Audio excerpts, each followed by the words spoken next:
We got wackos amongst us. Good morning, 6:05 on a Friday. It is great to have you here on KCMO Talk Radio 95.7 FM. We're streaming, as always, on the KCMO Talk Radio app. So I posted this yesterday on Facebook.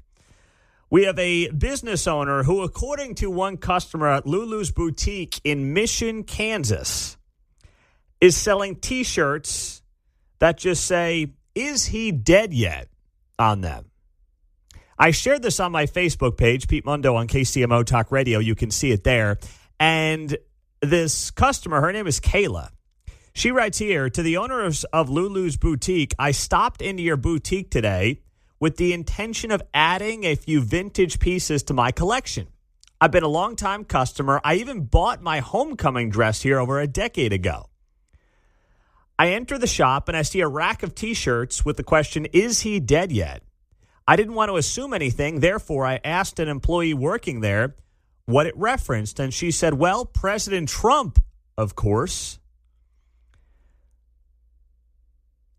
She adds on her Facebook post, "Regardless of your political party, this is absolutely sickening. Jesus, we need you now more than ever." And she added a response on social media from Lulu's Boutique, who writes here, "We are not for everyone, and that is okay. You have plenty of other places to shop." That's happening right here in Mission, Kansas. This is not Berkeley, California. This is not Brooklyn, New York. This is not Boston, Massachusetts. This is right in Mission, Kansas, according to this person, Kayla. And she's got the screenshots to back it all up. I'm looking at the pictures here of the T-shirt and of the response from Lulu's Boutique in Mission, Kansas, as she is allegedly laying it out. And I posted it all on Facebook. Pete Mundo on KCMO Talk Radio. You can see it there for yourself. Just to, I want to make sure you see this. It's gotten a ton of traction, a lot of shares. And this is the kind of evil that we've talked about for the last 9 days in the wake of Charlie Kirk's death. This is the kind of stuff that you're seeing. People trying to normalize violence. It's happening right in front of us in Kansas City. I mean, you would think even if you sold that godforsaken shirt, you would think that after one of the president's biggest allies in the political space gets assassinated, you might look in the mirror and think twice. Just for a second, you would think you might think twice on that. But nope. Instead, it's like, oh, yeah, sure, yeah, we've got these shirts in our shop. Is he dead yet? It's just gross on so many levels. And it's showing such a lack of awareness and a culture of violence that doesn't lead to somebody pulling the trigger last week in Utah. But you know what? It normalizes hurting political opponents. And when and how do we stop and knock that off? What's it going to take? I mean, listen, I know that this is not a boutique that most people listening right now have ever shopped at or even heard of, for that matter. Maybe if you're a Mission, you have, but, for the rest of us, this is probably not a place you're all that familiar with. And I am not suggesting that anybody heckle them, that anybody go bother them. I'm not suggesting that at all. I wouldn't go shop there. I wouldn't spend money there, but I wouldn't go bother these people. I'd pray for them, but that's about it. That's all I do. Yeah, just steer clear from them. That's all you do. That's the best thing. Even people who have posted on my Facebook, I gave them a bad review. I wouldn't do that. I really wouldn't. Some of you I know want to go down that road. I'm going to get them. I'm going to give a bad review on Google. No, just avoid them. And pray that they straighten themselves out and that they get some self-awareness out of all of this. I guess the good news is it looks like there hasn't been any sold yet. I'm looking at the picture right now. It looks like the rack is full of them. Yeah, it does look like the rack is full, unless they just replenish the rack, Mark. I don't want to be a pessimist here, but I suppose that's possible as well. But this is the kind of stuff that is happening right in front of us, right here in Kansas City. And then also you've got this. You've got a Gardner Edgerton teacher. Her name is Leslie Hanzelka. And she allegedly made some of these posts on her Facebook in the wake of Charlie Kirk's death, saying that she is saving her empathy for children gunned down in Colorado today. This was from last week. None left over for the terrible person who considered the slaughter of children to be an acceptable price to pay so that inadequate white men can pose naked in front of a mirror with a machine gun and pretend they're Rambo. I don't know what kind of guy she's hanging out with, but that's a weird fantasy and fetish to think up. But anyway, according to the very popular social media account Libs of TikTok, they posted late last night that this teacher, Leslie Hanzelka, has been suspended for 2 days. This according to a mother in the Gardner-Edgerton School District in a video on social media that has now racked up, let's see, we've got about 1 million views on this thing. And here's what that sounded like. I'm a mom in the Gardner-Edgerton School District, and word on the street is that the teacher who made the vile, disgusting, despicable comments after Charlie Kirk was assassinated, right, on social media, she got a 2-day suspension. 2 days. That's it for making despicable, disgusting comments, right? So I'm really upset about that. I'm also upset because they're not saying anything. They say they're hiding under it's a personnel matter, so we can't talk about it. Well, what you can do is you can talk about, I don't know, how maybe you don't agree with the statements or something, right? There you go. That's from the mother in the Gardner-Edgerton School District on this teacher who allegedly posted some awful things on Facebook, and now she's allegedly facing just a 2-day suspension. That's in Gardner-Edgerton. Once again, not Berkeley, not Brooklyn. Gardner-Edgerton School District. That's getting you a 2-day suspension. There are no consequences. Nothing's happening to some of these people. And this is how this culture of violence gets normalized. This is exactly how we end up with people like Charlie Kirk getting gunned down. Because people normalize violence.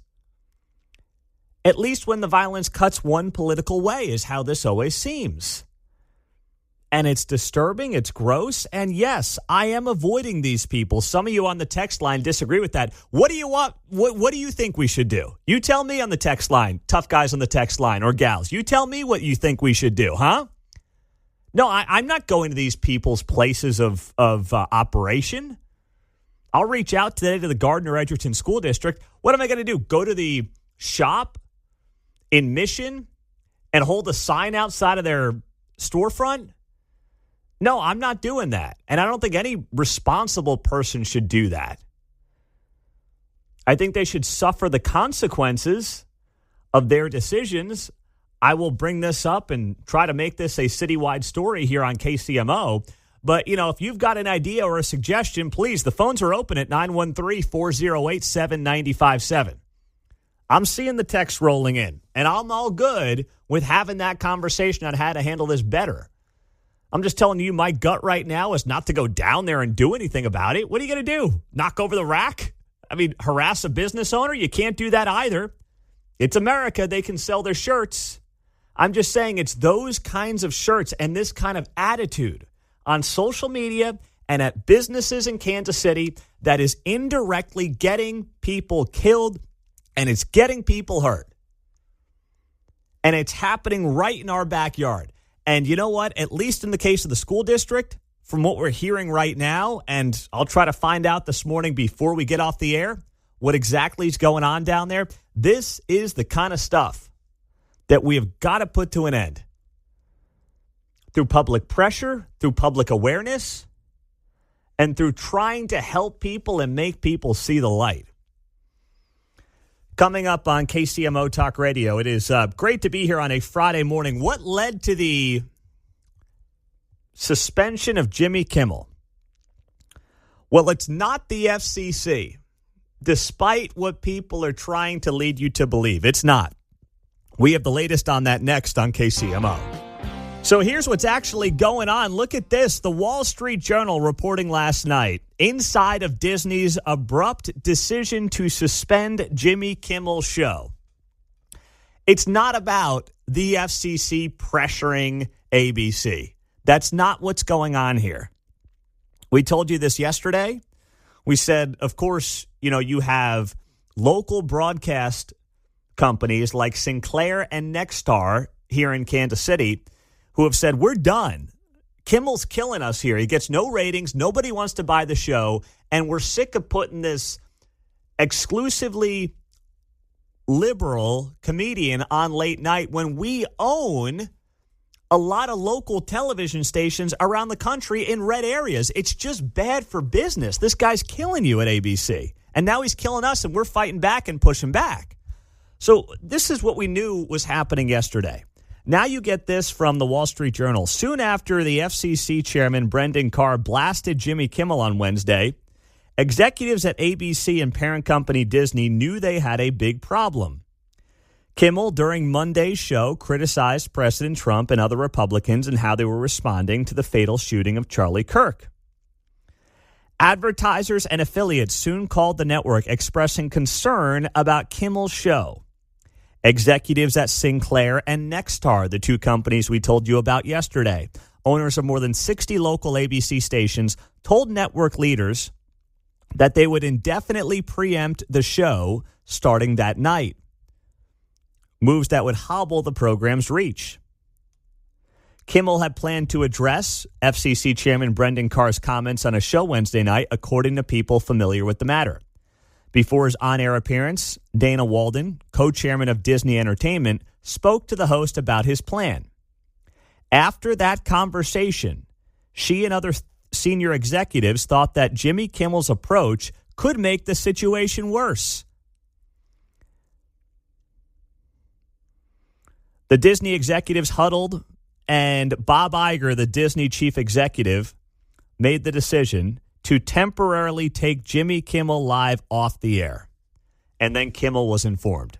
So this was a business decision based in part on how advertisers responded, based in part on how those who owned these local television channels responded, and also, as you can see here, based on what the Wall Street Journal at least is reporting, based in part on how Jimmy Kimmel was responding. Because it didn't sound like Kimmel was going to have a lot of remorse after he said what he said on Monday night when he came out and said this. We hit some new lows over the weekend with the MAGA gang desperately trying to characterize this kid who murdered Charlie Kirk as anything other than one of them and doing everything they can to score political points from it. That's gross. I mean, it has been gross since he said it on Monday night. And for him to use that in some type of monologue that's supposed to be funny, that's supposed to be something that appeals to a broad swath of America, it just shows such awful judgment. I really don't like to see anybody lose their job. But Jimmy Kimmel has largely done this to himself. Jimmy Kimmel continues to see a shrinking audience because he's shooting himself in the foot just playing the political game over and over and over. When you've got this massive platform on still a major network, right? This is what you've got if you're Jimmy Kimmel. And he's basically narrowcasting to a niche part of the country. That's what he does every single night. And now it looks like it's coming back to bite him in a big way, John. And that's okay to niche broadcast if you're Howard Stern, where you can afford to lose the audience. He's doing the same thing over there. He's gotten all crazy and reclusive. And, yes. And that's fine. People pay to hear that, I guess. But on Kimmel's case, you know what? Doesn't work there. You have ABC. And while, yes, cord cutting's a thing, the media is more fragmented than it's ever been, you still have a monster platform. And you're urinating it away by getting hyper-political, especially given the sensitivities of the last 9 days. This would have been a great time for Kimmel to set the politics aside. Instead, he can't help himself. So Brendan Carr, the head of the FCC, was on CNBC yesterday. And I want to play this clip because I think it's also important to note and take you a little bit behind the scenes on how what ABC does with its license is different from what Fox News does and is different from what MSNBC does. And Brendan Carr, who runs the FCC, explained this yesterday. No, look, again, broadcast TV is different. We're on a cable show right now. You don't have an FCC license. You don't have an obligation to serve the public interest. Podcasts don't either. Stand-up comedians, whether they're on lots of forms of communications, don't. And Kimmel is free to do that. But if you have a broadcast TV license, that means that you have something that very few people have. And you're excluding other people from having access to that valuable public resource. And it comes with an obligation to serve the public interest. And again, over the years, there's been a rule in place at the FCC that local TV stations get to preempt programming that they don't think meets the needs of their communities. But recently, these national programmers, ABC, Disney, Comcast, NBC, they've been exercising outsized control and power over those local TV stations, and there's been no pushback. And this is a very significant moment because local broadcasters are now pushing back on national programmers for the first time that I can think of in modern history. And that's one of the things we want at the FCC. We want to empower local broadcasters that have the public interest obligation to push back on national programmers so that people have more choice. This is the free market working. Advertisers spoke and said, we're done. We don't want to be associated with this anymore. Locally, these companies that own these TV stations couldn't sell Jimmy Kimmel anyway to some of their local advertisers. And this was the final straw for a lot of them. And these two companies in particular, Nexstar and Sinclair, who said, we do not want to be affiliated with this. And we are going to preempt this show. And ABC finally felt the pressure. And there's a twisting going on here of Jimmy Kimmel's words, according to some in Jimmy Kimmel's camp.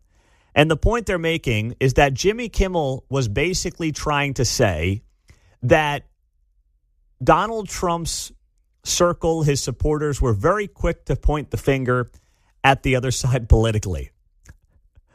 Well, no, I mean, one of their guys was murdered.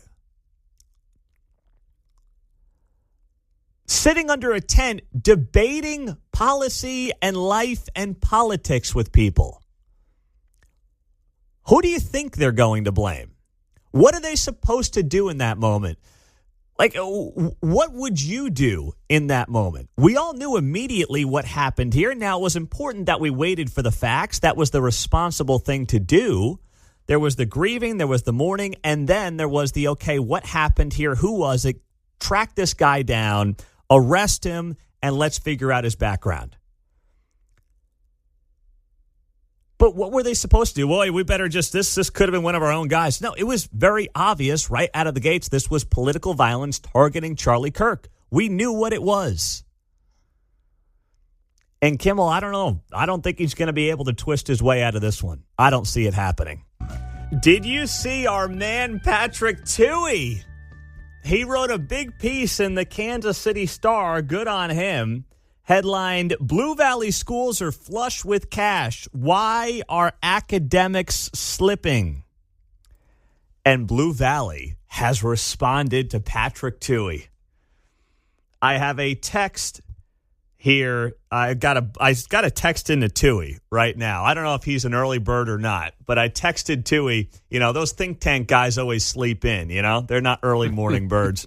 But anyway, I got a text into Tuohy this morning. I'll see if he can get back to me and try to get him on the show, John. They're idea guys like Michael Keaton in the night shift. Those things just come in at any time. You can't control it. That's a good point. You just got to have a tape recorder to verbalize them. Something tells me their best stuff comes to them at 4 a.m., Yeah. You know? That's just right. how it goes. And then you're spent, Yeah. right? Whoa. Harnessing all that power.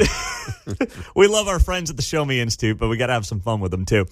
So Tuohy writes this big piece that the Kansas City Star, to its credit, published about how Blue Valley schools are flush with cash, but academics are slipping. And, you know, he adds here, Blue Valley is sitting on $315 million in reserves. Nearly a third of that is flexible and available for day-to-day needs. There's also a $20 million contingency fund.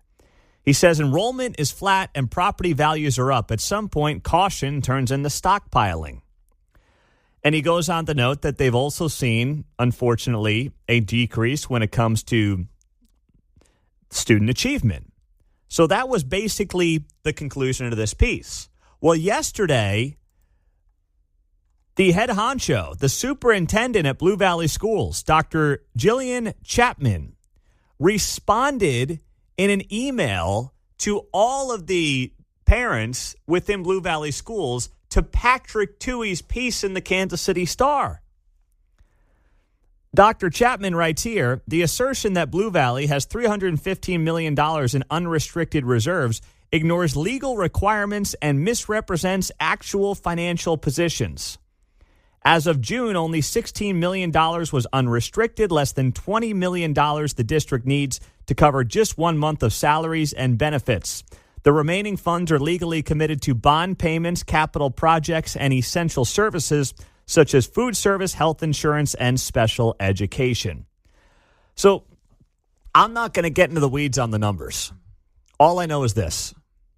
The fact that Blue Valley is responding to this piece means Patrick Tuohy's over the target. This is not Blue Valley ignoring a piece in the Kansas City Star that, let's be honest, not a lot of people are actually going to read. And I don't mean that as an insult to Patrick Tuohy. I mean that as an insult to the Kansas City Star. Okay, it's behind a paywall. And at this point, I mean, how many people do you know are paying for that thing? Not a ton. But Patrick wrote a great piece. That's why he's got to come on KCMO and talk about it, because that way people actually hear about it. But the point is, Blue Valley chose to immediately respond to Patrick Tuohy's article, questioning Blue Valley's got more money than ever, they're flush with cash, and student achievement is not where it used to be. And they chose to immediately respond to it. That tells me that they are feeling the heat. That tells me that they know deep down they've got a problem, even though they're trying to sugarcoat it and cover over this and not talk about it and say, well, you know, this money's for this money's for that. Let's play this game of chess. Deep down, they know that Tuohy's got him right where he wants him, John. We've talked with Mike Thompson before about special education funding. Yeah. And my impression of what he was talking about, it seems like there's that the cup game that goes on, you know, when you're a tourist and you hit the big city. Yes. And we're shuffling around. Which ball's it under? Here we go. Keep your eye on it. You know, and things get moved around and it's all a machination. And then they say, well, you're misrepresenting. Well, and that's exactly what the head of Blue Valley Schools did here in this piece. Exactly what they did. And you know what? If you're a Blue Valley parent, 913-408-7957, or even a Blue Valley resident, because let's be honest, it's not just the parents paying the freight here. It's any person who owns a home in the Blue Valley School District. You're paying for this through your property taxes. And we all know these property taxes continue to go up around Johnson County. And a big part of that is going to your school district. And in the end, what's the goal of a school? The goal of a school is to obviously teach kids math, science, reading, and all these different subjects, right? Little history mixed in, and you're good to go. And either they use that K through 12 education, they go into college, they go to the real world, they go to a trade school, they go to a JUCO, they do something with it. Your goal, your only goal, is to obviously get these kids to a place where they have the basic necessities of what they need educationally to figure out what they want to do next. That's your goal. That's the job. And they go into this, well, you know, we've got capital improvements and we got to make schools safe and, you know, all these different things. And yes, those are absolutely important. But if you're failing at your core mission and your main goal, if you're failing at it, you should be called out. I don't deny that they're doing some good things on the side here. I don't deny that, you know, they have really nice facilities. We're not in the Blue Valley School District, so I can't speak to that. But I drive by them. They look like mini colleges, some of these places around, you know, the Blue Valley School District. My gosh, they're nicer than some of the JUCOs you'll see in Kansas and Missouri. It's not even close. Some of the newer facilities. Oh, my goodness. It's top of the line. But if you're failing at the core mission, then why does the rest of this really matter? And the shell game that gets played by some of these school districts, we all know it. We've talked about it on the show. Don't look over here, look over here. Don't look over there, look this way. They do it all the time. And Tuohy calling it out for what it is writing about it in the Kansas City Star, and the Blue Valley School District immediately responding within a day of the article being posted tells me he's right. That's all I need to know. I don't need to get into the numbers. I don't need to be exposed to or get in the weeds of the shell game. He's right. That much I know.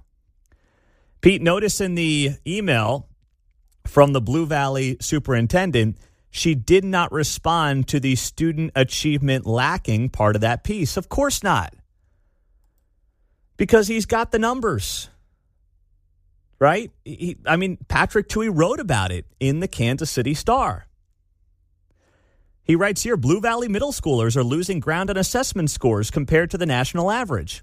Similarly, an examination of years of district financial reports show that Blue Valley's ACT scores by graduation year have been trending downward from a high of 25.9 in 2016 to 22.8 in 2024. That's down, about 10% in 8 years on the ACT scores, despite the fact that they're spending more money than ever before in Blue Valley? And by the way, I don't think this is unique to Blue Valley. I think you would see this trend in most school districts around Kansas City over the last few years. But they can't say it's because of lack of resources. I think you've got teachers working their tails off in these school districts. I think you've got good teachers trying to do a hard job, and many are underpaid. But when you're spending money like drunken sailors on highly paid administrators and other nonsense that has nothing to do with teaching kids, this is part of what you get. And yes, I will not deny that COVID and what we did to our children then, which was just a terrible thing to do to young kids at that time in their lives. Sending them home, having them be alone, and saying, open up an iPad and we'll try to teach you something is one of the biggest mistakes we've made as a country when it comes to our moral fabric and our children, maybe ever. That's how bad it was, John. You mean they didn't improve the ventilation in the duct system while the kids stayed at home? Didn't we get money for that? Yeah, that was federal money. To happen? You're right. That was federal money. I don't remember where all the money for the ductwork went. Isn't it interesting when you start to refute stuff, you'll get the obfuscation at the front, and then before they get to the heart of the matter, the real thing, it's like, I can't even go on. I'm running out of time. This is just exhausting. We all know. Yeah, exactly. That's how it always goes. That's how they avoid the issue. I will try to get Tuohy on this morning here to respond to this on KCMO if the big star is able to wake up at a reasonable hour today. We'll check in on that. Bill O'Reilly there on Jimmy Kimmel on KCMO Talk Radio. And Bill actually talked more about Kimmel last night on his show. And I want to play some of the behind the scenes that Bill O'Reilly shared exclusively, which airs here at 8 p.m. The No Spin News on 95.7 FM. I got a message to Kimmel, I would say about a year ago, through Adam Carolla, who's friend. He said, look, Jim, why don't you give me a call? Because this isn't going in the right direction for you and your family. Of course, he didn't call. But I would have told him. I said, look, you're getting consumed by hatred. And every human being who's consumed by hatred goes down. Everyone. And that's what happened to Jimmy Kimmel. I love how he referred to him as Jim a couple of times. I said, Jim, come on, Jim. James, come on. It's like, all right, William O'Reilly on KCMO Talk Radio. Or he can be Billy, and then Jimmy is Jim. How about that? We'll reverse it there. But he's right. Now, Bill also, and I heard him say this yesterday, that he is someone who was on Kimmel's show pre-Trump, and he was actually very pleasant, but something changed in this guy when Trump came on the scene. And it happened to a lot of people in media. Happened to television networks, where suddenly the masks of bias were just totally ripped off. CNN, MSNBC got crazy. Like, they always leaned a certain way, but they just completely lost it. And that's what happened, too, yesterday on CNN. Obviously, everyone's covering this Jimmy Kimmel story, right? And CNN gives this half-baked report and basically excuse for what they think Jimmy Kimmel was actually trying to say. Let's zero in on what Kimmel actually said, the basis for his suspension. Here's the late night comedian on Monday. We hit some new lows over the weekend with the MAGA gang desperately trying to characterize this kid who murdered Charlie Kirk as anything other than one of them and doing everything they can to score political points from it. Kimmel appeared to be making a point about alleged finger pointing by the right wing toward the left in the wake of Kirk's assassination. What he said did not appear to suggest that the suspect was a MAGA shooter. Also, important to note, ABC did not take action until days after this aired. Well, days? I mean, 48 hours. How do you want to define days? Yes, technically it was more than one day, so I guess by definition that would be days. But they took him off on a Wednesday night when the comments were made on a Monday night. He did one more show. And that's how this always works. It takes time for this stuff to build. But then once it builds, it snowballs, you completely lose the plot. And that's what happened. You had advertisers upset. You had the people that own the local television channels, Sinclair and Nexstar. They own dozens of stations around the country. They got annoyed. They said they're done with them. I mean, it was less. He did one show. It's not like it was a week of shows and then he got pulled off the air. He did one show and then got yanked. But CNN kind of portraying this as, well, you know, I mean, he did all these shows. And what he was really trying to say is that the supporters of Charlie Kirk were trying to quickly point the finger at their political opponents. What are they going to do? It was very obvious that it was a political hit. It's very obvious that Charlie Kirk was targeted because of what he believed in and the words that he said. That was evident from the second this thing happened. And it was Jimmy Kimmel's political allies who played footsie with the idea that this guy's family was a bunch of Trump supporters. Therefore, who knows? Was he one of their own? And the minute this guy was arrested and the moment we started finding out about some of his background, it became very evident that this guy was knee-deep in dark web, far-left ideology. And Kimmel pops on Monday night and says what he said. And CNN's trying to cover for him yesterday? It is so irresponsible. And not that you needed another reason to be like CNN's a joke. Fake news. But you got it yesterday. You got it on the way that they're covering this story. And some of the people on that television network are covering the story, like Jeffrey Toobin. Of all things to be offended by, you know, I've heard a lot more offensive things said in the aftermath of this terrible, awful event. And I've seen much more offensive things from Jeffrey Toobin. Keep it in the pants, big fella. Red light cameras are coming back to Kansas City. This in a move yesterday by the city council. And it's been about 10 years since this has been in place in Kansas City, because back in 2015, there was a Supreme Court ruling that found police could not legally issue tickets unless they could clearly identify the driver's face. But Kansas City is now saying that technology has advanced and that changes everything. So I know some of you are going to hate it. Can I get a wallet size then, if they're that good? Yeah. A couple of 8x10s for the mom. So I'm totally fine with this.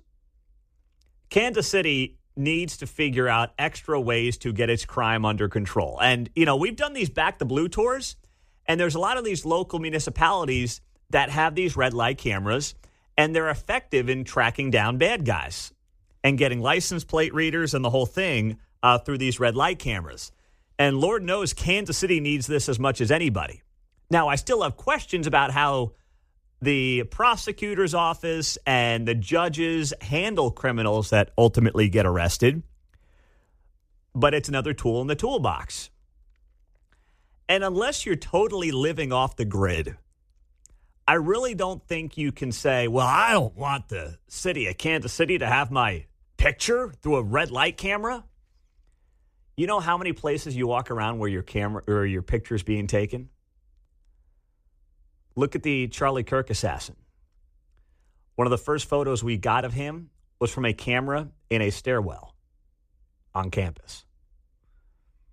There are cameras all over the place watching you that you don't even realize. You see it all. I mean, ring doorbells and obviously, in public, you can't go anywhere. You are probably on camera more than you realize. So if this becomes a tool that Kansas City can use to track down what are way too many bad guys around Kansas City, why would you be against it at this point, John? People are complaining on social media, you can't look at my face. Yeah, exactly. The irony of it all, right? They're going to go on social media and scream that they don't want their image out there. Yeah, I'm on TikTok. I'll let the CCP get all my information, right? I'm okay with the idea of the Chinese Communist Party having my info, but Kansas City having a red light camera, that's a bridge too far. Yep. Please. This was covered by Fox 4 last night. Here's part of their package. Yeah, it's going to be somewhat of a privacy, but at the same time, until people put up enough fuss and fight and, go against city on it, there's not much that's going to happen. I think there's always the risk that they're seeing more and knowing more than is necessary. The people are split, but the mayor of Kansas City is clear. It's something that's going to happen here in Kansas City. It is something that's going to happen in Kansas City. It's something that you're seeing in more jurisdictions, and I think it's one part of the future of law enforcement. And listen, I know a lot of you are like, if Quentin Lucas is for it, I'm against it. But when you actually take a step back, I mean, there's a lady on camera who literally says, well, what are they going to find out about us? Lady, you just went on local TV news, okay? I mean, I don't know what they're going to find out about me. You're on the news. You're on a public thoroughfare. There is no privacy on the public thoroughfare. Well, that's true as well. Right? Let me plaster my face all over local TV news and then be like, I don't want anyone finding out about me. 5, 6, and 10, of course. Got all those newscasts. Yeah, she may have hit them all. It's like, at least I respect it if you're like totally off the grid and you're like, no, I don't want the government finding out anything about me. But man, these days, that's almost impossible to do. And I'm not saying that's right, but it's the world that we're in 2025. Police report an uptick in COVID mask drivers, right? Now all you got to do is put on your mask. Well, someone said that here on the text line, Pete. Now everybody in Kansas City is going to wear a mask. Yeah, you're right. Especially some of the criminals, they may do that. You're right about that. I wouldn't be shocked if that comes. Some people that are going to say, I'm not going to use a cell phone anymore, but then you're going to be nervous that people are listening in through the hardwire phone. Well, yeah, that's true as well, man. That's totally true. Pete, there is a difference between government surveillance and private data. Okay, I understand that argument to some degree.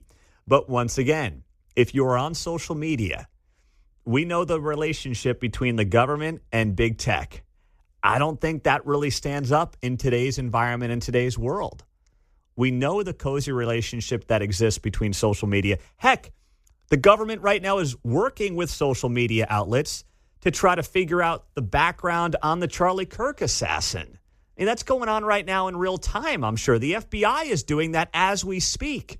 I heard those red light cams don't work if you don't run the light. Well, yeah, that's true, too. So I don't know. How efficient are they? It's crazy. I don't know about you, but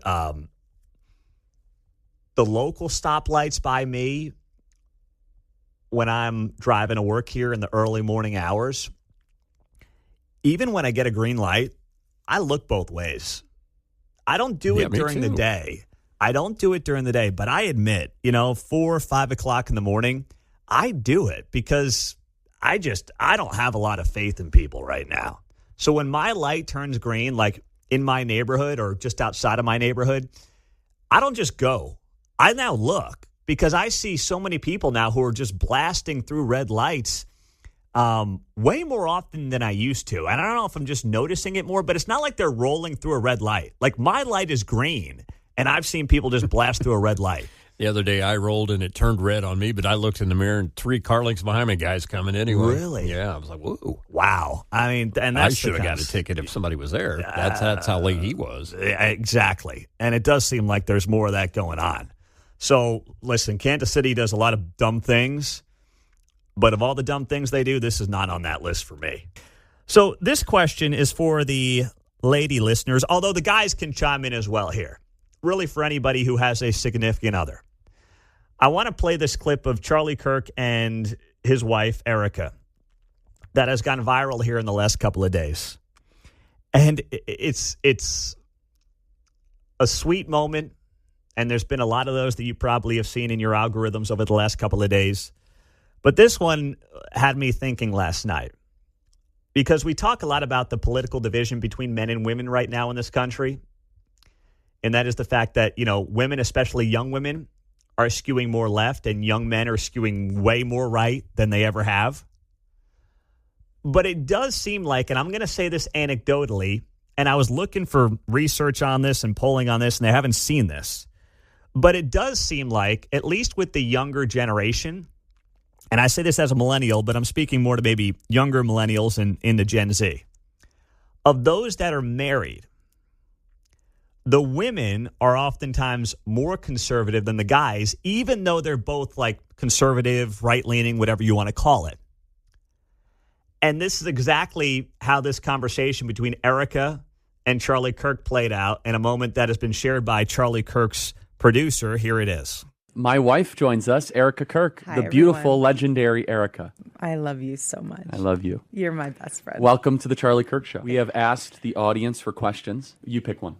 Who is more conservative and why? Erica. Yes. By far. Not even close. I am a moderate compared to Erica. Andrew always jokes that once you got married to me, you got more based. That's true. That is true. No, Erica is very conservative. Do you think having kids made you more conservative? 100%. Which I didn't think was possible. But 100%. Absolutely. And do you and think- a better wife. Mm-hmm. So that moment between Charlie and Erica Kirk has been making the rounds over the last 24 hours. And it had me thinking anecdotally about my life and the people that I interact with, friends, family, and things of that nature. And there is something to it with the younger generations. But I will be more than happy to hear from any of you on this at 913-408-7957. That while both people may see the world the same way and have the same political beliefs on, let's say, in this case, the right side of the political aisle, it's the women of those who are married who actually are sometimes further right than their male counterparts. And I am fascinated by that, because then what you really have going on here is that, yes, young women do skew to the left, but what it really will mean is that young women who are single are skewing way out to the left. I mean, Jimmy Kimmel's somewhere blushing. And then women who are younger but married and younger but who have kids are way to the right, which is a fascinating way to see how the generation is completely split. Now, we do know, and Erica alludes to it there in that clip, that once you have children especially, your worldview just changes. I mean, I can speak to that. I'm sure all parents can speak to that. What you care about changes. What you value in order changes. It's just life. It's growing up. It's how it goes. It's why you see these single, old, miserable people without kids like, what's the dope's name? Keith Olbermann. He's just completely lost it. He's a miserable, single, childless, old man who sees no joy in the world. And by the way, when he dies, he will have nothing. There will be no legacy and no memory of someone like Keith Olbermann. And it's why someone like him stays jaded. I'm not saying there aren't angry and jaded people on the other side. They are, and they do exist. But the common thread oftentimes seems to be people who don't have any kind of support system around them in terms of a spouse or kids or anything like that. John? It's interesting that perhaps the female role in society is to be the moral compass. It just depends on where your compass is focused, I suppose. Yeah, that's a good point. If the father's the moral compass, then it tends to be accused as domineering or patriarchal, So I think we're better off in society if women are the moral compass. We just have to get that compass oriented right. 913-408-7957 is how you join us on KCMO Talk Radio 95.7 FM. We're streaming on the KCMO Talk Radio app, as always, also on the iHeart app, 8:40 on a busy Friday morning. John Holt is going to be in the studio 9 o'clock for our Feature Friday segment here on KCMO. Always good to have him on. On the text line, Pete, I would say my wife is more conservative than I am. It didn't always start that way, but as I got her more involved into news and politics and opening her eyes to the world, she became more conservative than me. Like, that's a fascinating development to me. And there's a bunch of texts coming in with the same exact thing here on a Friday. I would question if it's just more informed or actually more conservative. In other words, she doesn't drink and you do. I mean, I'm kind of having trying to figure out how we're defining conservative there. I can understand women who would be more informed on a broader variety of issues, the school board, things going around, the books in the library and things like that. So I'm wondering if they're more informed when they're conservative. Yeah, I don't know. Yeah. I mean, I think it's really, there's no way to define it. It's Right. left to the eye of the beholder is really what it is here. So there's no official way to define what it means. But when you talk to your spouse, it's like which one ends up being further that way. Do you That's feel what's that way fascinating. in your- No, I don't think so. I don't We're think. about I the think same. we're same. Yeah, for me and my wife. What about you, Mark? Are you guys the same, or you think there's a little gap between you there? She's more conservative. How about that? I would say. So why are you The being preacher's quiet? son here. What are you doing? And her friends also. Really? It seems like, yeah. Okay. See, Mark was being very quiet on the other side of the glass. I was trying to be. He didn't want to put his hand up. And I'm like, Mark, you're a prime example of this. Mark's living proof. And he's like, I could see he was hiding from the microphone in there. He was, Mark was starting to back off of the mic, and I had to call him out. It's like, Mark's got something for me here he doesn't want to share. That means I need him to share it right now on the show.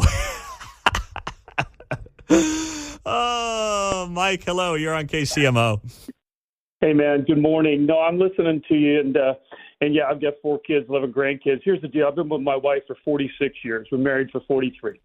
I heard once, and then I became a Christian when I was 26. And I started realizing that I had to be the spiritual head of the household. But no matter what the household is like, I heard once someone say that the man may be the head of the family, but the wife is the neck, and the head can turn no direction without the neck. So the neck is sort of that muscle that sits there and never leaves and always sort of has a practical guidance that if you don't listen to it, you will get burned. And it's happened. It's probably been 1,000 times. I wish I'd have listened. And as we get older and get more humble, there you go. But no, I think you make a great point, but I think a lot of it's creation order. When you get married, you start realizing, hey, this is what God put us here to do, in all fairness, and we need to have more of it. And it grounds you, and then you focus, and then you realize it's not about you, and then if you become a Christian, you even realize that more. So there's a lot of that going on when you get married, because it's a natural thing. It's one of the reasons we were put here. I will say, though, single people who actually go to church and are involved in a church, hey, Paul said, be single, but if you can't, then get married. And I mean, some of them are the strongest, most, not necessarily right-wing, but grounded people in the world. That's a very great point, Mike. It's incredibly well said, and you're right about that. Our pastor did a whole thing, I guess it was a month ago maybe, on, different parts of relationships. And the first part was, if you're single and how you can still have that strong relationship and basically be married to your church. Then if you're in the dating game, how does Christianity apply to the dating game, and what should that look like as you go through your life and your dating? And then they did a third week on marriage. And what you just said right there, Mike, really rings true. Nothing wrong with being single at all. And that was not my intended point. But there is, I think, a direct correlation as people age between being single and not having that legacy, and just a sense of aloofness, for lack of a better word, entitlement, and just seeing the world differently. On the text line, Pete, my wife and I are both conservative, except when it comes to golf. I'm only allowed to play 27 holes on the weekend. 20, you get 27 on the weekend. Jeez. You're doing all right there, my man. You're doing all right. 27 holes. I think I got 27 holes in this summer, and 18 of them were with Claire. I had to take her along with me. And 9 in the backyard, right?